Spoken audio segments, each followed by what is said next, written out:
이 찬양을 이 정도 불렀으면 사실 오늘 설교 내용은 다 들어가 있습니다. 춥다고 끝내도 될 것 같아요. 여러분 1628년 8월 10일에 스웨덴의 한 항구에서요, 당시에 가장 강력한 군함으로 만들어진 바사호가 출항식을 갔습니다. 이 당시 스웨덴 국왕이요, 구스타프 2세 아돌프인데요, 그는 막강한 자기 나라의 해군력을 가시하기 위해서 당대 최고의 이 조선 배를 만드는 장인들을 모아서 군함을 구축을 합니다. 최고의 목재를 사용했고요, 최고급 기술을 썼고, 그리고 청동대포 수십 개의 대포를 설치합니다. 당시 인간이 만들 수 있는 가장 압도적인 군함이었죠. 수많은 군중들은 환호를 하고요, 선원들과 왕실들은 자부심이 넘칩니다. 항구를 떠납니다. 불과 1300m를 항해할 때 예상치 못한 미풍이에요. 강풍이 아니고 미풍을 만납니다. 순간 완벽해 보였던 이 군함이요, 한쪽으로 힘이 쏠리게 됩니다. 대폭 포문으로요, 바닷물이 들어오고요, 그리고 출항한 지 단 20분 만에 침몰하게 됩니다. 후대 조사에 따르면요, 이 침몰 원인이 뭘까라고 조사를 했더만 국왕의 과도한 욕심 때문이었습니다. 국왕은 강력함, 화려함을 드러내기 위해 대포를 배에 너무 많이 설치를 했습니다. 그래서 배의 중심이 잡히지 못해 위용을 자랑하던 최고의 배가요, 미풍, 작은 바람에 침몰하게 됐죠. 여러분, 이 바사오의 역사적 이야기는요, 오늘날 우리의 힘으로 완벽하다 그렇게 살아가는 인생에게요, 참 스스로 안전한 것이 과연 안전할까라는 역사적인 생각을 가지게 합니다. 우리는 인생을 완벽하게 설계를 하고 위기 관리에 관해서 대처를 해놨다고 하면 이거 내 인생은 진짜 완벽하다라고 확신을 하죠. 그러나 당장 내일 아침에요, 안개가 낄지 안 낄지, 비가 올지 안 올지, 태풍이 몰아칠지, 내 몸에 붙어있는 작은 질병까지 우리는 예측하지 못하는 한계를 가진 존재입니다. 시편 107편은요, 내 힘으로 통제할 수 없는 인생의 한복판으로 우리를 초청하고, 그리고 질문을 하나 던집니다. 인생의 거대한 풍랑을 만났을 때 너는 누구를 의지하고 있는가? 여기에 대한 답을 주는 게 이 107편이죠. 23절과 24절을 보면 배들을 바다에 띄우며, 성경에서 바다라는 말을 쓰일 때는요, 단순한 자연 환경을 얘기하지 않습니다. 이게 비유적으로 거대한 그리고 압도적인 환경, 나에게 두려움을 주는 존재를 상징합니다. 바다에 배를 띄우는 사람들은요, 당연히 초보자들이 아니죠. 전문가들이에요. 위기관리 매뉴얼도 철저합니다. 하지만 바다 심장부에 들어가는 순간 그들이 가졌던 모든 자산은요, 휴지 조각이 되어 버리죠. 여러분, 풍랑이라는 것은요, 예고 없이 찾아오는 경우가 많습니다. 현대에도요, 기상 기술들이 많이 발달했지만 기상청이 많이 맞추지 못하는 이유는 그들의 잘못은 아니죠. 예고 없는 일이 너무 많이 생기기 때문이죠. 인생도 마찬가지이죠. 그런데요, 25절을 보시면 재미있는 표현 하나가 있습니다. 강풍이 일어나 바다 물결을 일으키는데, 이 강풍과 바다 물결을 일으키는 사람이, 시인은 여호와 하나님이 명령하사라는 표현을 씁니다. 강풍을, 인생의 고난을 주시는 분이 하나님이라고 얘기를 하죠. 이 풍랑의 기원을요, 시인은 명확하게 하나님이라고 밝히고 있습니다. 고난의 원인이 정확하게 무엇인지 밝히지 않지만 하나님께서 가끔씩 고난을 우리에게 의도적으로 보내신다라는 뜻이죠.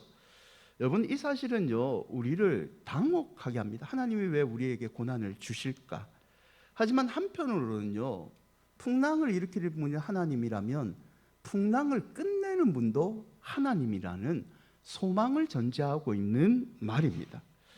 26편에 보면요, 하나님께서 의도적으로 우리에게 풍랑을 주셔서 우리는 파도가 배를 하늘 끝까지 올렸다가 음부까지 곤두박질치게 하는 인생의 격변을 겪게 됩니다.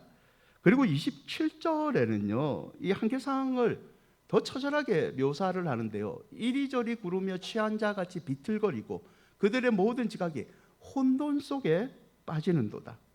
이 혼돈 속에 빠진다는 히브리어는요, 티트발라라는 단어를 쓰는데 삼키다, 아예 없애버리다, 소멸시키다라는 뜻이죠. 인간이 가진 지혜와 전문지식, 위기관리 능력이 하나님이 의도적으로 보내신 풍랑 앞에는 아무 소용이 없다는 거죠. 그냥 멘붕이 왔다는 겁니다. 내 경험이 통하지 않는 자리, 내 계산이 완전히 무너지는 자리, 어떤 수단도 어떤 방법도 통하지 않는 자리가 이 티트발라, 혼돈에 빠진 자리라는 거죠. 그러면 왜 하나님은 그 사랑하는 자녀들을 이 인생의 혼돈 속에 밀어 넣으실까요? 과연 하나님의 의도가 뭘까요? 28절에서 시인은 그 의도를 밝히는데요, 그들이 그들의 혼돈 때문에, 고통 때문에 여호와께 부르짖으매 그가 그들의 고통에서 그들을 인도하여 내시고, 하나님이 가끔씩 우리를 한복판에, 고통의 한복판에 넣는 이유는 인간의 자각이 다 없어지고 하나님만 바라보게 하기 위해서라는 거죠. 혼돈에 빠졌을 때, 고난을 겪었을 때 멈추는 방법은 내 지혜를 다시 짜내는 것이 아니라, 내 기획력을 발휘하는 것이 아니라 풍랑을 일으키시고 풍랑을 멈추시는 풍랑의 주인이신 하나님께 시선을 맞추고 다시 부르짖으라라는 거죠. 이 부분에 관해서요, 마틴 로이드 존스 목사님이 꽤 정확한 지적을 하신 적이 있는데요, 그는 이렇게 얘기합니다.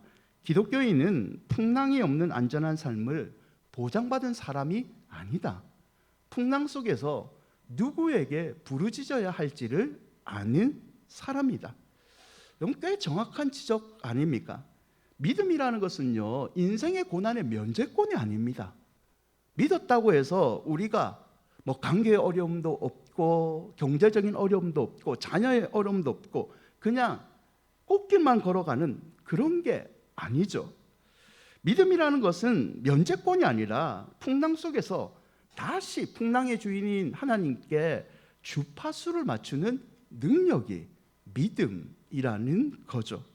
29절과 30절 보시면요, 풍랑의 주인인 하나님께 주파수를 다시 맞추면요, 그분께서는 풍랑을 고요하게 합니다. 물결을 잔잔하게 하십니다. 그리고 우리가 바라는 항구로 인도하시는 반전의 기적을 보여주시죠. 하나님은 우리를 그냥 물에서만 건지는 것이 아니라 바라는 소망의 항구로 인도하시는 거죠. 그리고 시인은요, 31절과 32절에 이런 하나님의 인자하심, 인생에게 베푸신 그 기적을 찬송한다라고 표현을 합니다. 여러분, 인생에 여러 가지 풍랑을 맞고 계시죠. 내가 생각지 못한 풍랑, 그리고 이 풍랑이 언제 끝날지 모르는 두려움이 있죠. 하지만 변치 않는 진리는요, 풍랑은 하나님의 자녀를 침몰시키지는 못합니다. 목적적 기간은 영적 추진력에 불과하죠. 그 사람이요, 인생의 기적을 행하시는 하나님, 풍랑 속에서 소망의 항구로 인도하신 하나님, 그 하나님께 기도를 통해 시선을 맞춘다면 하나님께서 반드시 여러분과 여러분 자녀, 우리 공동체를 우리의 소망의 항구로 인도해 주실 줄 믿습니다. 33절부터는요, 이제 시인은 시선을 바다에서 땅과 이 역사로 돌립니다. 그러면서 하나님의 주권적인 통치, 풍랑조차도 통제하시는 하나님의 능력을 선포하는데요, 33절과 34절에 보면 하나님은 강을 변하여 광야가 되게 하시는 분이라고 얘기합니다. 샘이 변하여 마른 땅이 되게 한다. 근데 그 이유가 주인의 악으로 말미암아 옥토가 염전이 되게 한다라고 얘기를 하죠. 예수님의 비유 가운데 어리석은 부자의 비유가 있어요. 내가 여러 해 동안 수고하여 곡식을 많이 거뒀고 재산이 많다. 이제는 큰 창고를 짓고 먹고 마시는 내 인생의 노후만 즐기는 즐거움만 있으면 된다라고 얘기했을 때 꿈속에 하나님이 나타납니다. 어리석은 자여, 내가 오늘 밤 너의 목숨을 거두어 가면 이게 무슨 소용이 있느냐. 이 비유와 비슷한 말씀인데요, 인간이 거만해지고 땅에 악이 가득 찰 때 하나님이 단숨에 강을 강야로 바꿀 수 있다는 분이죠. 옥토를 소금기 가득한 폐허로 바꿀 수 있다는 거죠. 주권은 하나님께 있고 우리는 그분을 바라보는 믿음을 잃지 말아야 된다는 뜻이죠. 반대의 경우도 시인은 얘기하는데요, 35절을 보면 또 강야가 변하여 못이 되고 마른 땅이 변하여 샘물이 된다. 황폐하고 메마른 강야, 끝이 안 보이는 어려운 상황에 있을지라도 하나님의 은혜가 임하면 단번에 샘물이 되는 기적을 체험할 수 있다는 거죠.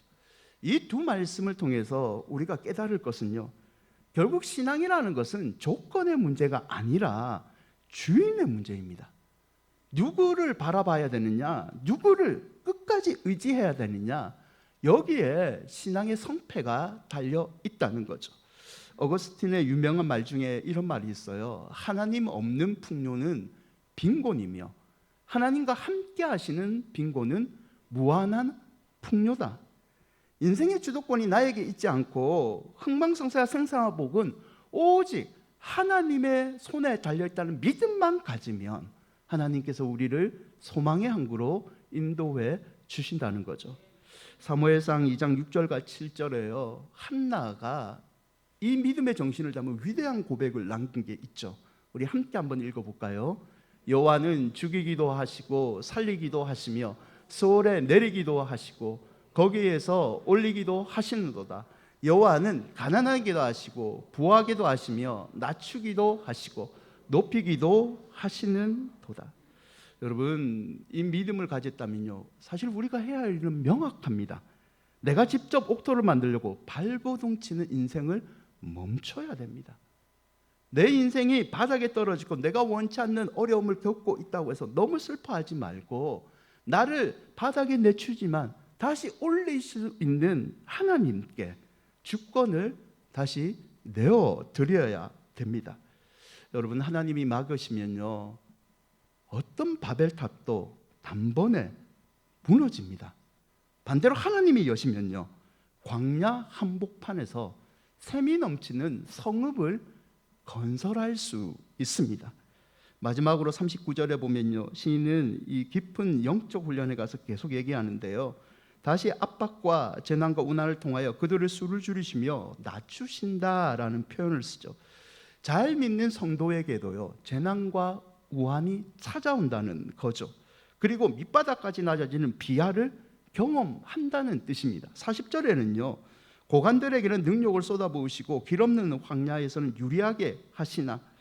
하나님이 의도적으로 고관들에게 능력을 묵인하시고 길 없는 황야에서 하나님의 자녀들을 방황하게 만든다는 거죠. 이 의도, 우리를 망하게 하려는 것이 아니라 고난을 통해 교만하는 찌꺼기를 걸러내기 위한 하나님의 의도가 담겨 있는 신앙의 훈련이라는 거죠.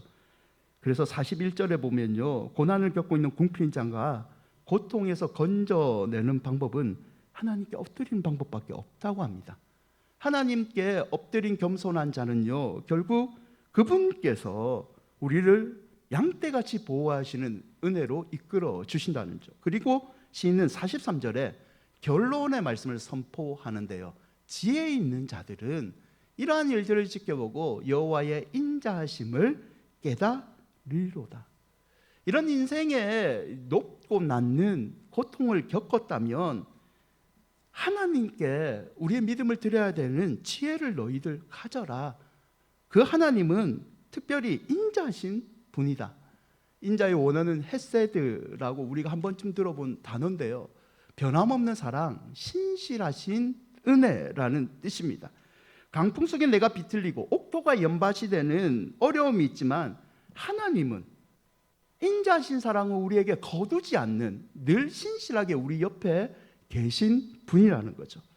사랑하는 여러분, 지독한 풍랑 속에서도 여러분을 향한 하나님의 사랑은 단 한 번도 멈춘 적이 없습니다. 사방이 막힌 것 같은 풍랑 속에 계신다면요, 풍랑을 보지 마시고 풍랑 속에 역사하시는 인자의 하나님을 다시 바라보시기를 바랍니다. 예수께서 요동치는 배를 타고 가고 두려움에 떨고 있는 제자들이 탄 그곳에서 단 한마디를 하시죠. 풍랑을 향해서 잠잠하라, 고요하라. 예수님의 이 명령 한마디로 풍랑은요, 그 자리에서 바로 고요하게 되는 기적이 되었고, 제자들은 원하는 소망의 항구까지 안전하게 가게 됐죠. 여러분이 부르짖으면요, 하나님은 침묵하지 않으십니다. 반드시 우리를 가만히 두지 않고 바라는 소망의 항구, 가장 좋은 길로, 가장 선한 길로 저와 여러분을 이끌어 주실 줄 믿습니다.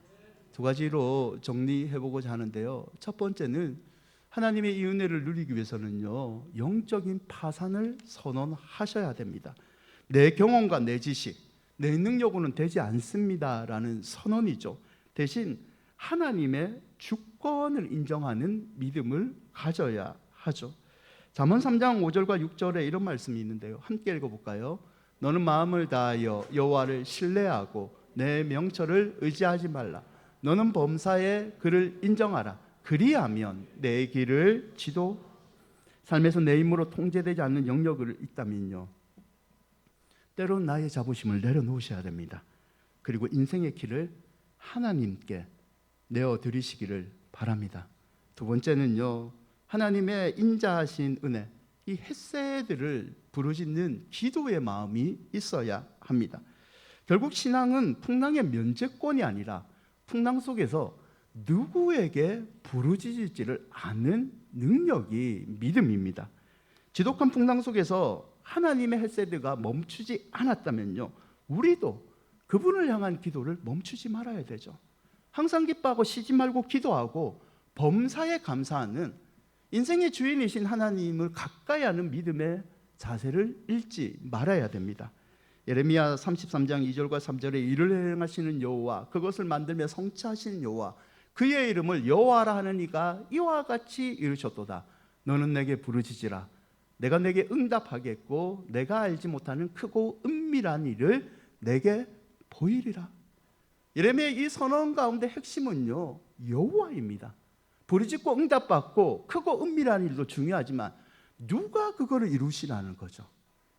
그 이루시는 하나님께 초점을 맞추면 어떠한 인생의 풍랑이 닥칠지라도, 시간이 걸릴지라도 저와 여러분은 소망의 항구로 가게 될 줄 믿습니다. 여러분, 원망과 불평을 혹여나 안타깝게 겪고 있다면요, 그 원망의 주파수를 기도의 주파수로 바꾸시기를 바랍니다. 풍랑의 주인이신 하나님 앞에 기도로 단독자로 서면요, 하나님께서 때를 따라 돕는 은혜를 베풀어 주실 줄 믿습니다. 말씀을 맺고자 합니다. 1970년에요, 달을 향해서 아폴로 13호가 발사됩니다. 지구에서 32만 킬로까지 비행을 했는데요, 그 32만 킬로에서 우주 한복판에서 문제가 생깁니다. 이 산소 탱크가 폭발해 버린 거예요. 사진을 보여주시면 아폴로 13호는요, 우주에 내보니 전력이 차단되고 컴퓨터가 꺼지고 이산화탄소 농도가 치솟는 절대절명의 위기에 처하게 됩니다. 보이는 것은 암흑밖에 없고 영하의 추위 가운데 그들은 죽음을 기다릴 수밖에 없는 상황이 되죠. 이때 이 우주선에 사령관이 있어요. 이 사진 보여주시면 짐 너벨이라는 선장이에요. 이 선장의 중심으로 영화도 하나 만들어진 게 있는데요, 이 선장이 대원들에게 한 가지 명령을 내립니다. 아무도 말하지 말라. 우주 내부의 모든 소음을요 차단시켜 버립니다. 그리고 수십만 킬로 떨어진 지구 지상 통제소에서 들려오는 희미한 무선 신호, 그리고 명령에만 시선을 고정을 합니다. 우주선 내부의 장비는요 모두 다 멈춘 상태이죠. 하지만 통제소의 그 희미한 지시에 따라 수동으로 엔진을 점화하고요, 궤도를 수정한 사투를 벌인 끝에 지구라는 소망의 항구에 아폴로 13호는 안착하게 됩니다. 여러분, 지구에서 32만 킬로미터 떨어진 암흑 속에 고립되었을 때 이 우주 비행사들이 살 수 있던 유일한 방법은요, 망가진 계기판을 보며 절망하는 것이 아니었습니다. 오직 지상 통제소의 음성에 귀를 기울인 것, 그 유일한 방법이 이들을 살렸죠. 결국 인생의 모든 장비가 꺼지고 캄캄한 풍랑 속에 갇혀 있는 우리에게도요, 상황이라는 망가진 계기판을 보는 것이 아니라 하늘 통제소에서 여전히 사랑의 신호를 보내시는 하나님의 입술에 기도로 주파수를 맞추는 것이 풍랑을 이기는 비결이라는 거죠. 시편 107편 28절과 31절 말씀인데요, 마지막으로 함께 고백해 보시죠. 이에 그들이 그들의 고통 때문에 여호와께 부르짖으며 그가 그들의 고통에서 그들을 인도하여 내시고 강풍을 고요하게 하사 물결도 잔잔하게 하시는도다. 그들이 평온함으로 말미암아 기뻐하는 중에 여호와께서 그들이 바라는 항구로 인도하시는도다. 여호와의 인자하심과 인생에게 행하신 기적으로 말미암아 그를 찬송할지로. 세상의 소음을 다 끄시고요, 하늘 통제소에서 우리를 사랑한다 얘기하시는 하나님의 음성에 초점을 맞춤으로 바라는 항구, 인생에게 베푸는 모든 기적을 찬송하시기를 주의 이름으로 축원드립니다. 우리 말씀 기억하면서